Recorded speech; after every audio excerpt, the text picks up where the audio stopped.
Hello दोस्तों, उत्तराखंड की पाठशाला में आपका स्वागत है। देखिए दोस्तों, एक अच्छी खबर आप सभी के लिए लेकर आया हूं। जैसा कि आप जानते हैं, मेरे चैनल उत्तराखंड की पाठशाला में मैं लेकर आता हूं आप सभी के लिए उत्तराखंड विषय से संबंधित महत्वपूर्ण वीडियोज़। इसी के अंतर्गत अब मैं शुरू करने वाला हूं अपने चैनल पर हिंदी से संबंधित क्लासेस। देखिए, हिंदी विषय से संबंधित क्लासेस अपने सेल्फ नोट्स से मैं अब बनाने जा रहा हूं, जहां पर क्रमबद्ध तरीके से आपकी पूरी हिंदी को रेगुलर वीडियोस के माध्यम से कंप्लीट किया जाएगा। छोटी छोटी वीडियोस के माध्यम से आपके सारे डाउट्स क्लियर किए जाएंगे हिंदी में। हिंदी बहुत ही महत्वपूर्ण सब्जेक्ट है उत्तराखंड के सभी एग्ज़ाम्स के लिए। 20 नंबर की बहुत ही महत्वपूर्ण हिंदी आती है। तो दोस्तों, अगर आप चाहते हैं मेरे साथ अपनी हिंदी को सुधारना और उत्तराखंड की परीक्षाओं में हिंदी को अच्छे से टैकल करना, तो आप मेरे साथ जुड़ सकते हैं। ये वीडियो सीरीज़ रेगुलर आती रहेगी, छोटी छोटी वीडियो जिसमें होंगी और क्रमबद्धता से सारी हिंदी संपन्न की जाएगी। तो चलिए दोस्तों, शुरू करते हैं अपना आज का पहला जो हमारा वीडियो है। पहले वीडियो में हम देखेंगे पहला चैप्टर, जिसका नाम है वर्ण विचार। यहाँ पर हम देखेंगे वर्ण, स्वर, व्यंजन, इन सभी के बारे में। ठीक है, तो दोस्तों शुरू करते हैं। चलिए जुड़ जाइए मेरे साथ।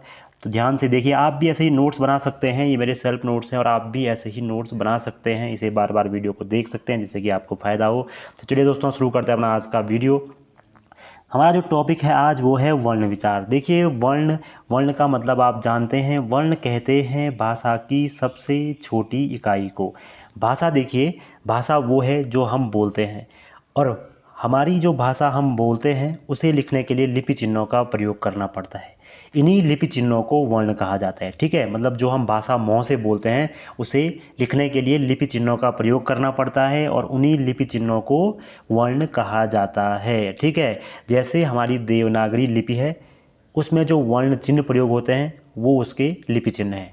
ठीक है, जबकि हिंदी सिर्फ एक भाषा है, उसे लिखा नहीं जा सकता जब तक कि लिपि का प्रयोग ना हो। ठीक है, भाषा और लिपि में ये अंतर भी है कि भाषा को हम लिख नहीं सकते। भाषा को लिखने के लिए लिपि का माध्यम होना आवश्यक है। भाषा तो सिर्फ मौखिक होती है। ठीक है, तो देखिए यहाँ पर हम देखेंगे, हमने देख लिया वर्ण किसे कहते हैं। तो वर्ण आप फिर से सुन लीजिए। वर्ण का मतलब होता है भाषा की सबसे छोटी इकाई। जब हम अपने मुंह से निकलने वाली ध्वनि को लिखित रूप में अंकित करते हैं तो वो वर्ण बन जाती है, जिसे लिपि चिन्ह भी कहा जाता है। ठीक है, ये बात क्लियर। अगला देखिए, जो हमारी भाषा होती है, उच्चरित जो हमारी भाषा होती है, उच्चरित मतलब जो हम मुंह से बोलते हैं, उसकी सबसे छोटी इकाई होती है ध्वनि। क्योंकि हमारे मुंह से तो सबसे पहले ध्वनि निकलती है, तो सबसे छोटी इकाई भाषा की होती है ध्वनि, लेकिन वो उच्चरित भाषा की होती है। तो अगर कभी प्रश्न आए कि सबसे छोटी इकाई भाषा की क्या होती है, तो वो ध्वनि ही होती है। लेकिन प्रश्न आए कि अगर लिखित भाषा की क्या होती है, तो लिखित भाषा की सबसे छोटी इकाई वही होता है जिसे हम कहते हैं वर्ण। देखिए, वर्ण और अक्षर दो चीज़ें हैं। वर्ण एक वर्ण है, दूसरा है अक्षर। वर्ण और अक्षर में भेद होता है। अब कैसे भेद होता है मैं आपको बताता हूँ। वर्ण सबसे छोटी इकाई है, जबकि अक्षर सबसे छोटी इकाई नहीं है।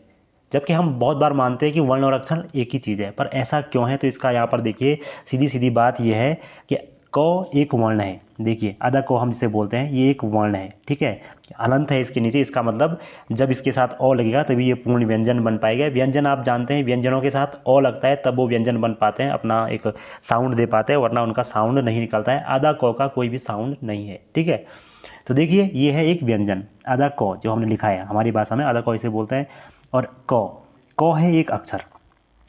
देखो, अदा क को तोड़ा नहीं जा सकता है। जो वर्ण है, वर्ण को तोड़ा नहीं जा सकता है, ये मूल है। जबकि अक्षर को हम तोड़ सकते हैं। इसमें से एक निकलता है क, जो अदा क हो गया, और प्लस अ। तो जो अक्षर है, देखो, वो वर्ण के साथ जब स्वर जुड़ा है, क वर्ण के साथ जब स्वर जुड़ा है, तब जाके वो अक्षर बना है। तो स्वर टूट सकता है, अक्षर टूट सकता है, जबकि वर्ण कभी टूट नहीं सकता है। तो आप समझ गए होंगे वर्ण और अक्षर में क्या अंतर होता है। ठीक है, फिर से देखना तो समझ आ जाएगा। अगला देखिए, उच्चरित भाषा की सबसे छोटी इकाई ध्वनि थी, लिखित भाषा की सबसे छोटी इकाई वर्ण थी। भाषा की सार्थक इकाई क्या है?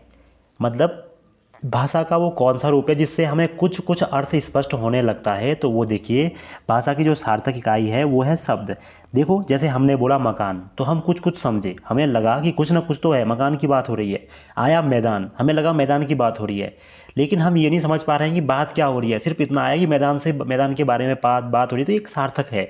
लेकिन अगर हम कहें कि भाषा की पूर्ण इकाई क्या है, कि जब हमें भाषा सुनने के बाद पूर्ण तो हर पूरी बात समझ आ जाए, तो वो पूर्ण इकाई क्या है जिसको सुनने के बाद हमें पूरी बात समझ आ जाए? तो वो है वाक्य। जैसे हम कहेंगे मैं स्कूल गया था, तो हम अब पूरी बात समझ गए, वो स्कूल गया था या मैं स्कूल गया था, तो पूरी बात समझ में आ गई। जबकि इससे पहले अगर हमने सिर्फ स्कूल कहा तो समझ नहीं आया, सार्थक तो था कि स्कूल की बात हो रही है, पर समझ नहीं आया कि ये पूर्ण अर्थ नहीं निकल पाया। तो पूर्ण इकाई के लिए वाक्य का होना जरूरी होता है। तो कभी भी अगर भाषा की पूर्ण इकाई पूछी जाएगी तो वो वाक्य होती है। तो ये था वर्ण, ठीक है, शब्द, वाक्य और अक्षर। वर्ण और अक्षर में अंतर ही मैंने आपको बताया, ठीक है। अब देखिए वर्णों के भेद। वर्ण कितने प्रकार के होते हैं?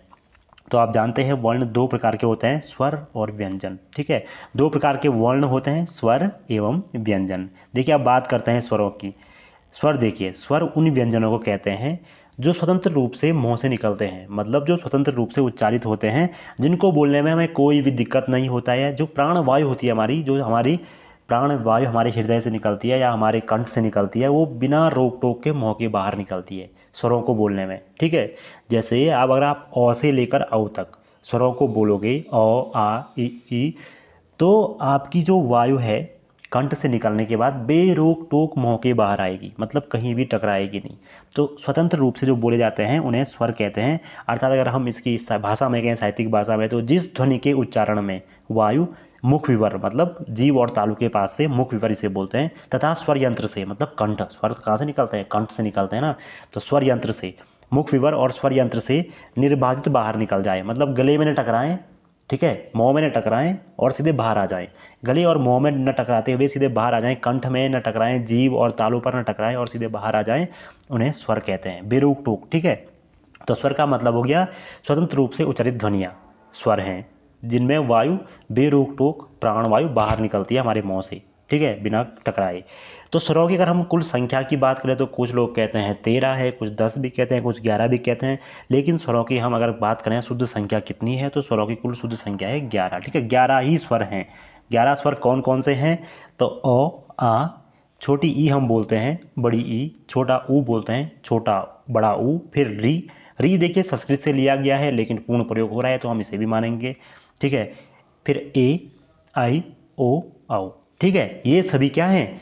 ये हैं स्वर। ये नीचे से मैंने इनकी मात्राएं लिखी हैं। तो देखिए कुल स्वरों की संख्या मैंने बता दिया आपको 11 है, आपको भी यही लिखनी है। अब देखिए अ जो होता है, अ की कोई मात्रा नहीं होती है। यहाँ पे देखिए अ की कोई भी मात्रा नहीं होती है, लेकिन आ से लेकर औ तक सभी की मात्राएं होती है, 10 जो अगले स्वर हैं। तो अगर प्रश्न आया कि मात्राओं के आधार पर स्वरों की संख्या कितनी होती है, तो मात्राओं के आधार पर स्वरों की संख्या होती है 10। ये भी आपको याद रखना है। जबकि स्वरों की कुल संख्या 11 होती है और मात्राओं के आधार पर 10 होती है, ठीक है।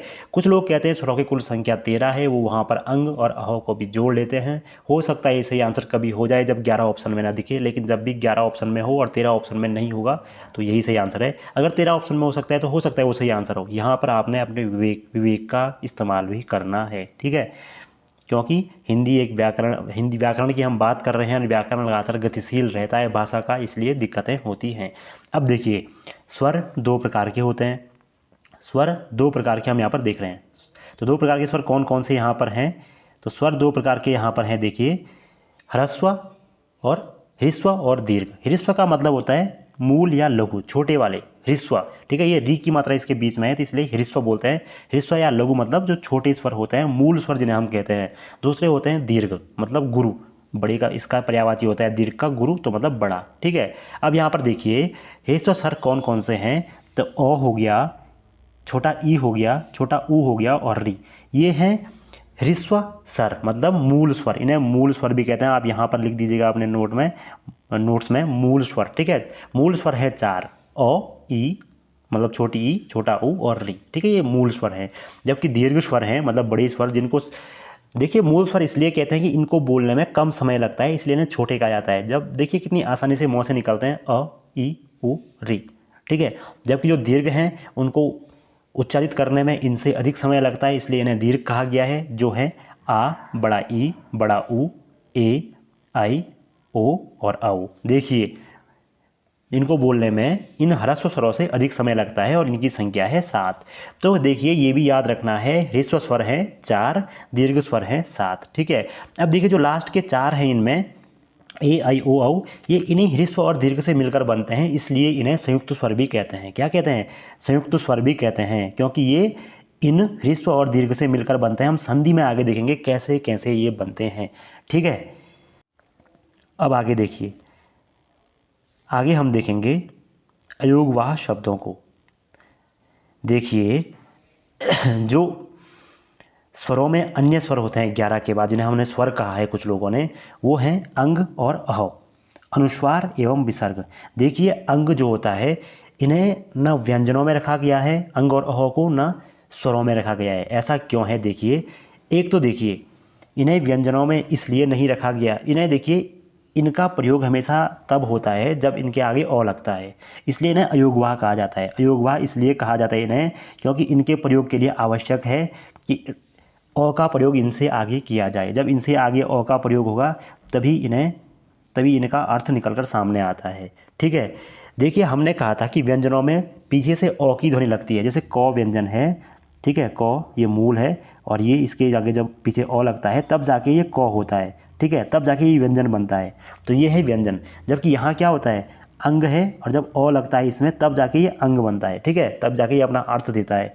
तो जैसे ही व्यंजनों में पीछे से अ लगता है वैसे ही इन अयोगवाह में आगे से अ लगता है, इसलिए इन्हें अयोगवाह कहा जाता है। ठीक है, अगर हम अंग की बात करें तो इसकी ध्वनि नाक से निकलती है और इसे अनुस्वार कहा जाता है। ठीक है, जैसे यहाँ पर शब्द लिखे हुए हैं अंग, संसार, संयोग, संहार। ठीक है, जबकि दूसरा है उसे हम विसर्ग कहते हैं। विसर्ग संस्कृत का शब्द है, ठीक है, संस्कृत से लिया गया है और जहाँ पर भी आपको ये शब्द दिखेगा इसका अर्थ है वो शब्द तत्सम है, मतलब संस्कृत का शब्द है, हूबहू लिया गया है।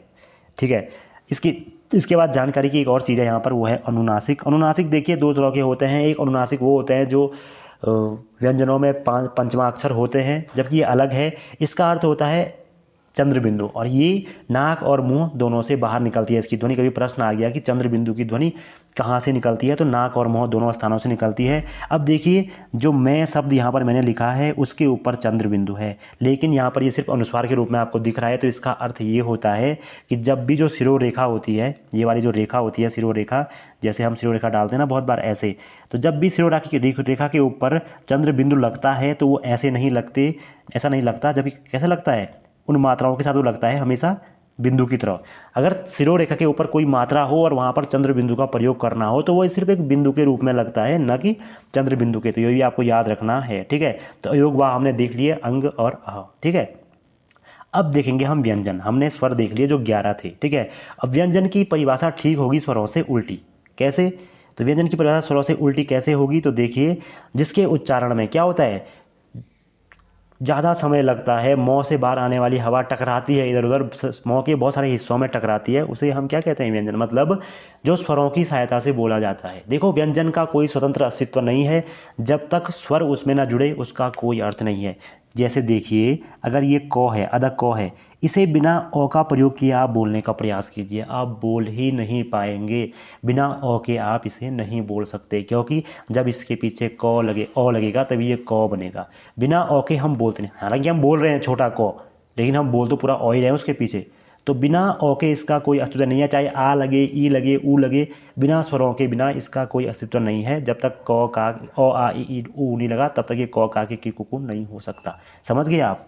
तो देखिए स्वरों की सहायता से बोले जाते हैं व्यंजन। पहली परिभाषा तो ये है। दूसरी है जिसके उच्चारण में क्या होता है, वायु मुख विवर से और स्वर यंत्र से बाधित होती हुई बाहर निकलती है, मुँह के बहुत सारे हिस्सों को टकराती है। जैसे कंठ हो गया, तालु हो गया ना, जो हमारा दंत हो गया है ना, मूर्धा हो गई, हमारी जीभ हो गई, ओष्ठ हो गई। तभी तो बहुत सारे वर्गीकरण किया गया है इनका कि इनमें से कौन सा शब्द क्या है, कल हम देखेंगे इसको।